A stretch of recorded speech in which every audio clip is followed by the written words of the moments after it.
Waalaikumsalam warahmatullahi wabarakatuh. Innal hamdalillah nahmaduhu wa nasta'inuhu wa nastaghfiruh wa na'udzu billahi min shururi anfusina wa min sayyi'ati man yahdihillahu fa huwal muhtadi wa man yudlil fala hadiya lahu. Asyhadu an la ilaha illallah wahdahu la syarika lahu wa asyhadu anna Muhammadan abduhu wa rasuluh. Allahumma shalli wa sallim ala Muhammadin wa ala alihi wa ashabihi wa jami'il mu'minin. Amma ba'd. Bapak Ibu yang dirahmati Allah, syukur alhamdulillah saya bisa dipertemukan dengan jamaah Al-Ikhwan ini 5 tahun yang lalu, kalau tidak lupa, tidak salah,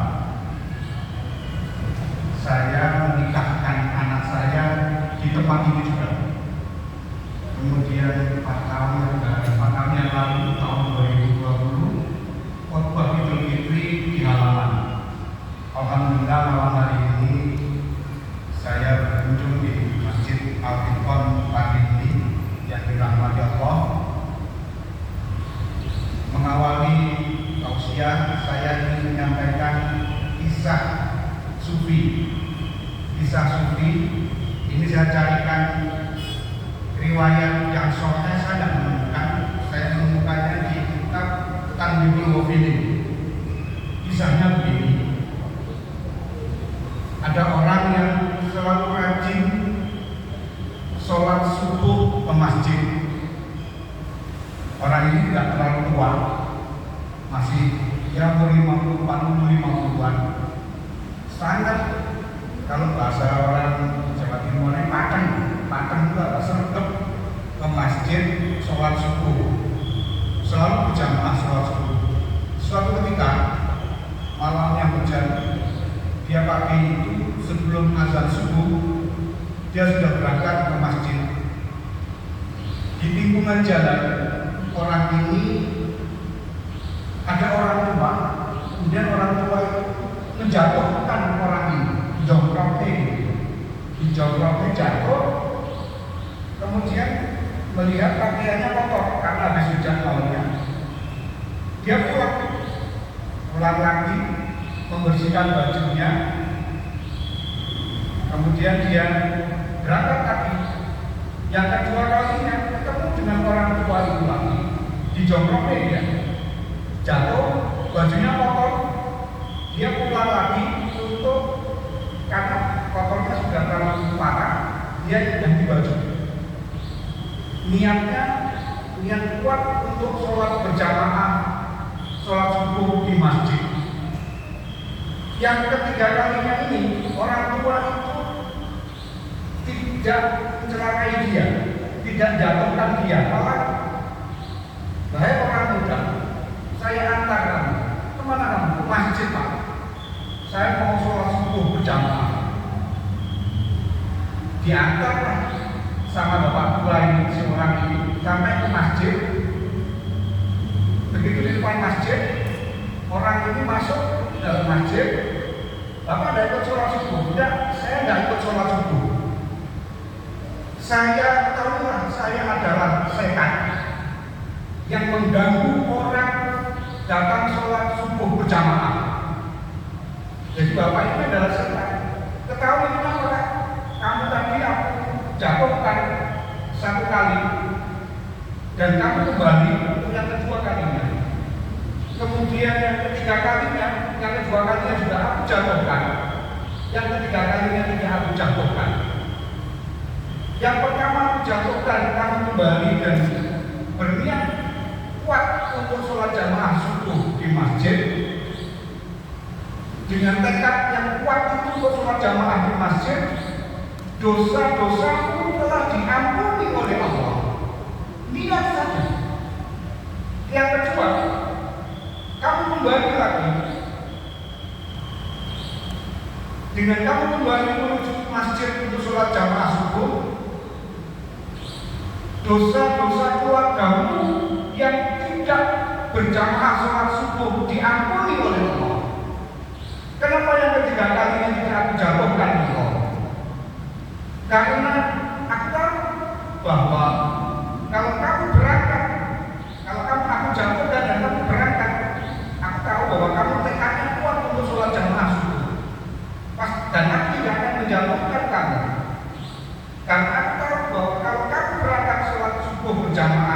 ketiga kalinya saja bukan itu, maka dosa-dosa orang sekampungmu.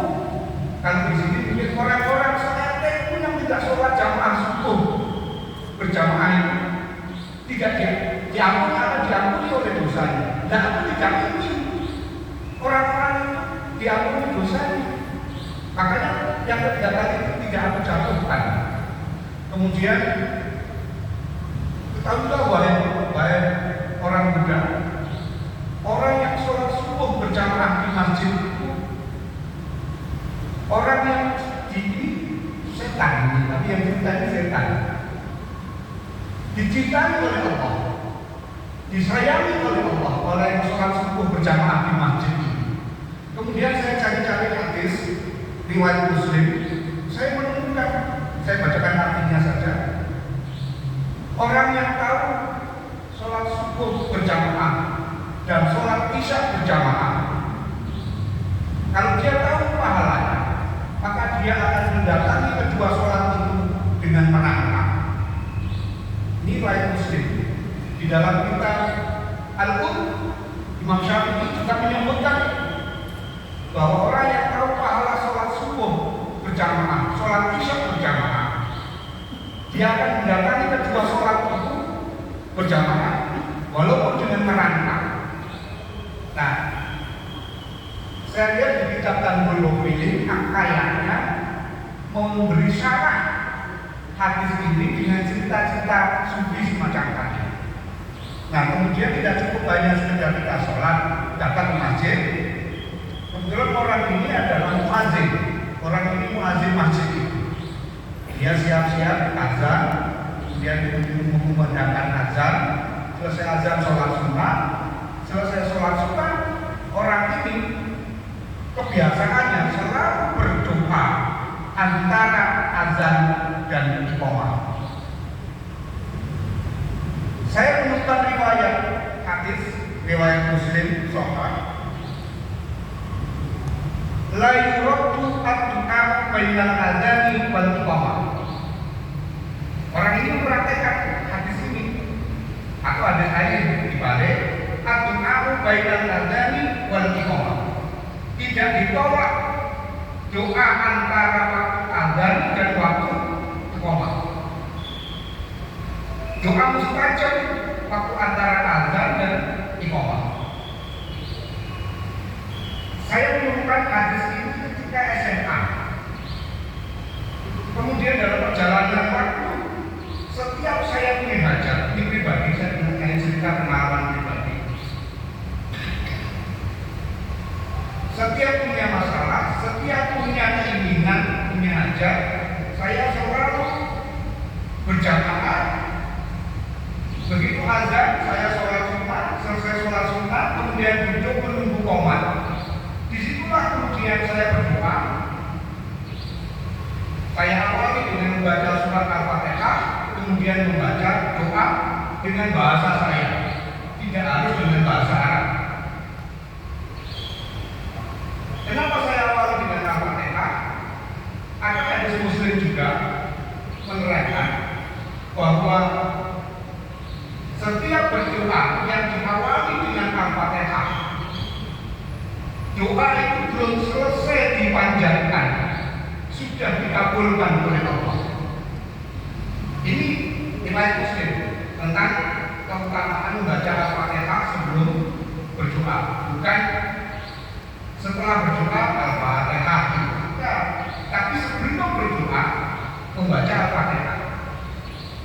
Nah, ini saya praktekkan, sampai berkeluarga, sampai beranak, saya praktekkan doa antara waktu azan dan iqamah itu ternyata memberikan efek yang positif, ada keberhasilan, ada dikabulkan oleh Allah, karena memang hadisnya di sahih, la yuraddu ad-du'a bainal adzani wal iqamah.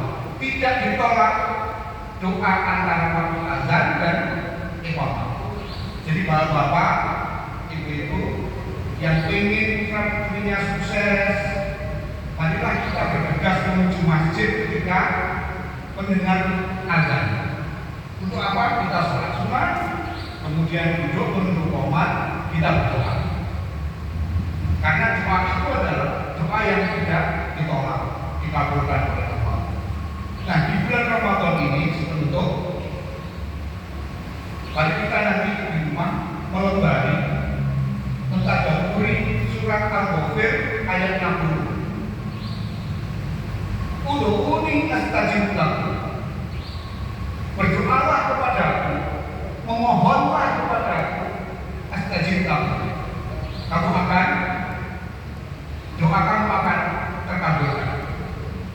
Surat Al-Ghafir ayat 60. Saya kira mudah-mudahan di bulan Ramadan ini masih ada sisa berapa hari kita kembangkan diri kita berjamaah di masjid, sholat 5 waktu, dan kita gunakan untuk berdoa, bermunajat kepada Allah tentang segala keinginan kita, segala hajat kita. Aku qouli hadza wa astaghfiruhu innahu huwal ghafurur rahim. Assalamualaikum warahmatullahi wabarakatuh. Waalaikumsalam warahmatullahi wabarakatuh.